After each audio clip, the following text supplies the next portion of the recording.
Hello दोस्तों, मध्यकालीन भारत इतिहास में आज हम लोग बात करेंगे एक ऐसे राजा की जिसकी नीतियों के बारे में बहुत चर्चा होता है। तो अकबर की धार्मिक नीति की सच्चाई। सबसे पहले सवाल है कि जजिया कर क्यों खत्म किया गया? इबादत खाने में क्या होता था? दीन ए इलाही का सच्चा भ्रम, सुलह कुल का असली मतलब। अब जानिए इस वीडियो के माध्यम से अकबर की धार्मिक नीति की सच्चाई। ना तो पूरी तरह धर्मनिरपेक्ष, ना ही केवल हिंदू विरोधी।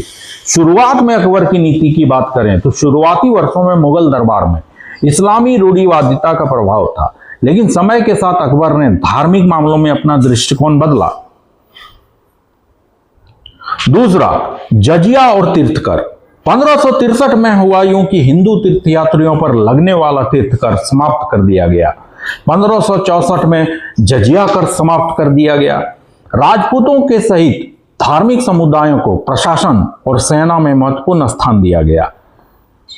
अब है कि क्या अकबर ने इस्लाम को छोड़ दिया था? तो नहीं, यह एक आम गलतफहमी है। अकबर ने इस्लाम को औपचारिक रूप से त्यागने की घोषणा नहीं की थी। वह धार्मिक मामलों में स्वतंत्र विचार रखने लगा था और विभिन्न धर्मों ने विचारों को समझने की रुचि रखता था। अगला, दीन ए इलाही का असली सच।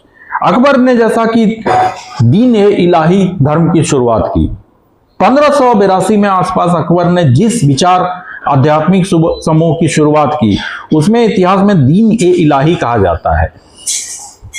इसे आधुनिक अर्थ में एक व्यापक नया धर्म मानना विवादास्पद है। इसमें बहुत कम लोग जुड़े हैं और यह कोई जनसमान धर्म नहीं बना। कहने वाले यह भी कहते हैं इसे स्वीकारने वाला बस बीरबल था। इबादत खाना और धार्मिक संवाद। 1575 में फतेहपुर सीकरी में इबादत खाना बनाया गया। यहीं पहले मुस्लिम विद्वानों, बाद में हिंदू, जैन, ईसाई तथा अन्य धर्मों के विद्वानों से धार्मिक विषयों पर चर्चा होने लगी। सबसे महत्वपूर्ण बात सुलह कुल। अकबर की धार्मिक नीति का सबसे महत्वपूर्ण सिद्धांत था सुलह कुल, अर्थात सभी के साथ शांति, सर्वसंभाव। इसका उद्देश्य विभिन्न धार्मिक समुदायों के बीच राजनीतिक और सामाजिक शांति बनाए रखना था। लेकिन